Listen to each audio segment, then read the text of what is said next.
One, two, three. Sa ulo ng mga nagbabagang balita. Excuse me po.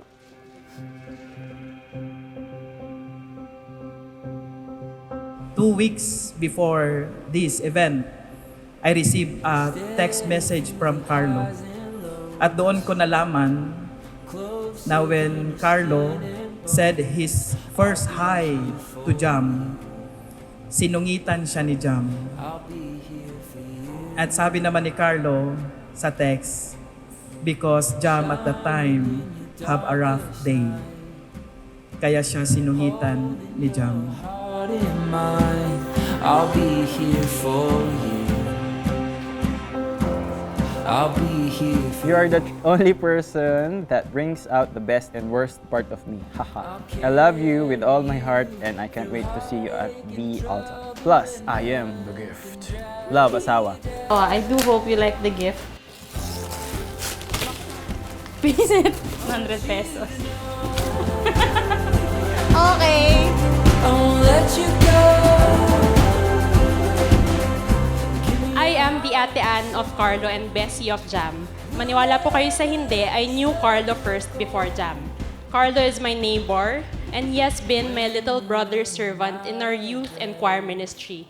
Jam, on the other hand, is my batchmate in residency, turned best friend / sister. Jam and I became literally inseparable. So yes, known already to many, I was the instrument in bringing these two beautiful souls together. Take note po, instrumento lang po ako.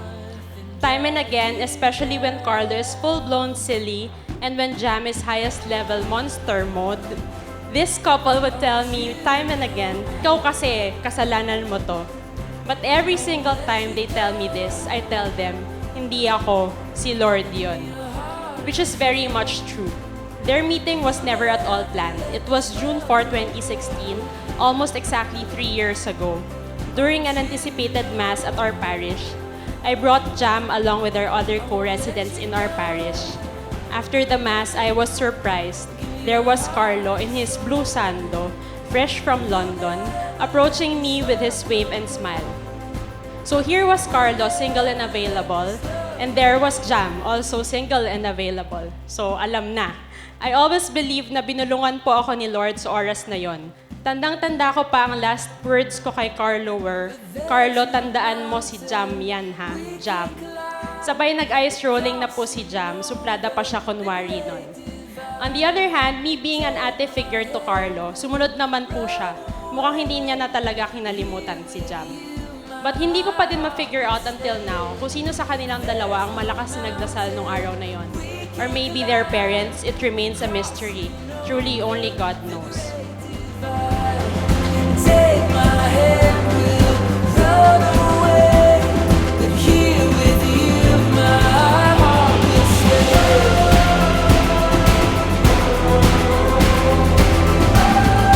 Here with you, my heart will stay. We'll never let this love go. We'll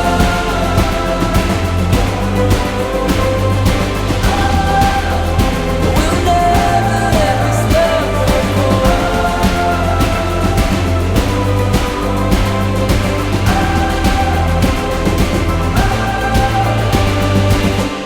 love go.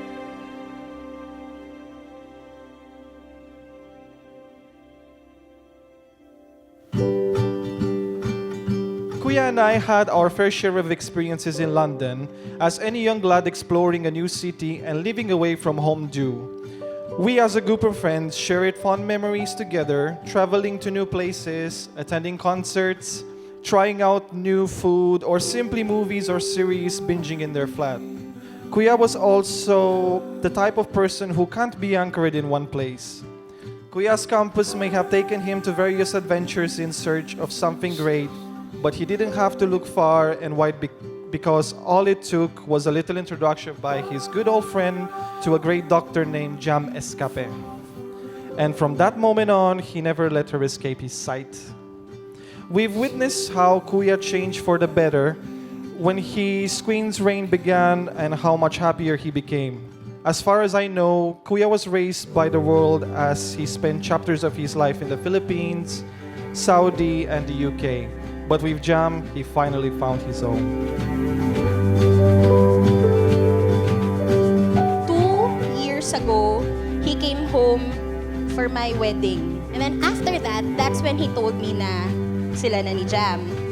I don't remember what we were specifically talking about, but he just started telling me na, oh, I opened an account there in the Philippines na after decades of working, at that point, doon ko na-realize, ay, seryoso na to si Carlo. That was also the time that he started talking about the future. And with Carlo po, he doesn't like talking about the future.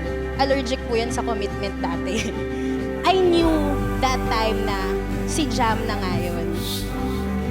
He was actually not scared to commit anymore and he was okay to be tied down. And hearing all his plans, how he's willing to adjust and build a new life in a totally different world, that was a Carlo I've never seen before. I'm glad he was able to come out of his comfort zone. Jam, thank you for accepting and loving Carlo despite all his quirks. Thank you for making him happy and actually mature somehow. I look forward to the life you're about to make together and abangan ko po ang pangarap ni Carlo na triplets. Good luck.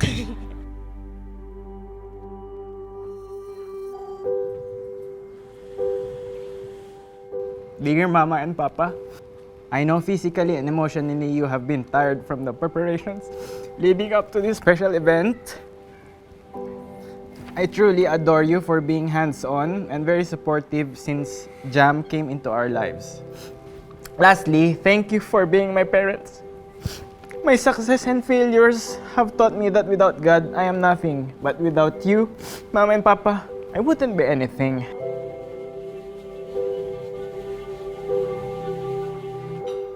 When I first met Carlo, sabi ko, ang bait naman ng batang ito. Kaya lang, good luck na lang sa'yo. Kasi, my brother is stricter than I am when it comes to our children. I'm glad for Carlo kasi nakuha niya ang kiliti ng kanyang Papa Cesar. To the point that he was able to win his Papa Cesar's blessing. Na pasaya mo si Jam Jam at ang kanyang pamilya. So again, thank you na nagawa mo yan. Sana huwag kang magbago.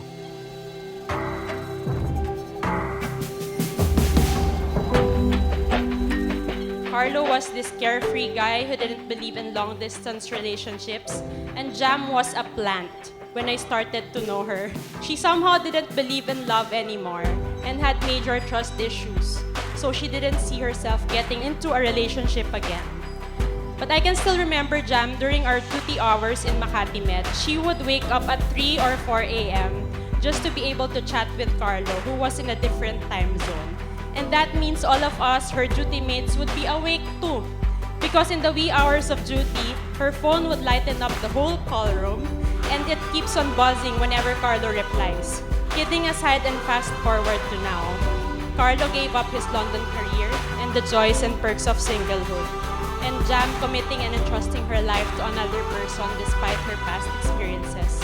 How people may call this, I wouldn't know, but for me, this is a miracle. It's a miracle how one person can change and sacrifice something big or small for the other out of love. So thank you, Carlo and Jam. Not just for this long-lasting, pinagdikit na bituka and one ding-ding away kind of friendship, but thank you for teaching me, and I hope many others too, the power of believing in love. To Carlo and Jam, the Lord and Lady of Tacloban.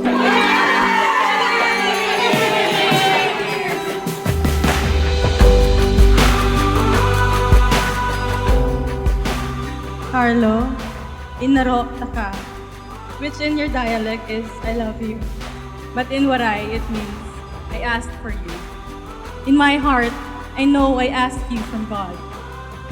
It wasn't in my plans to be in any relationship, But looking back 3 years ago, I would now agree that God had better plans for me.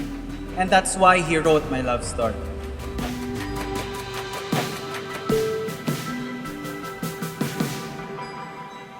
Hindi ko alam talaga kung ano meron siya. That's I don't know. Siguro ganun na nga yun pag nakita mo niya yung the one. You really don't know kung bakit mo siya gusto. But iba kayo. It's like you're together. She's been there through the ups, through the downs, through the distance, through the time difference. Andun lang siya. Waiting for me, sending me away. And until I went home last year. Same day, June 1, 2018. My dear brothers and sisters, today we are gathered together because of love. After all, this is God's commandment to each and every one of us. In the Gospel of John, chapter 13, verses 34 to 35, Jesus said, "A new commandment I give you, love one another. As I have loved you, you must love one another. By this, everyone will know that you are my disciples, if you love one another." We celebrate not only their love, but most importantly, we celebrate God's love to each and every one of us.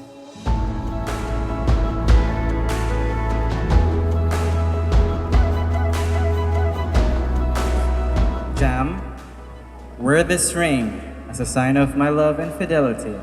In the name of the Father, and of the Son, and of the Holy Spirit. Carlo, wear this ring as a sign of my love and fidelity. In the name of the Father, and of the Son, and of the Holy Spirit. Our dreams before us, nothing to hold us back. You show me we are limitless. Look at us now, look at you shine. We're not coming down, don't wanna close my eyes. Look at us now.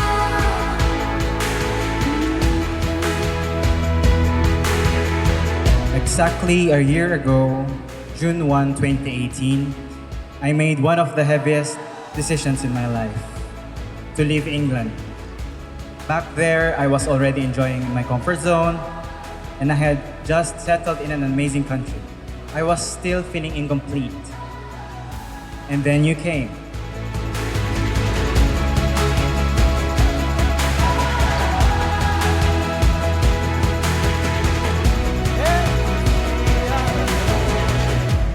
Carlo, you are my serenity. You calm my nerves when I am agitated. You make me laugh when I am stressed. You chose to love me even if I am the most difficult human being to love. Jam, at the moment, I don't have much to offer, but I have a grateful heart. Thank you for walking into my life and making me realize why it didn't work out with anyone else.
Now I realize why God allowed me to wait a very long time.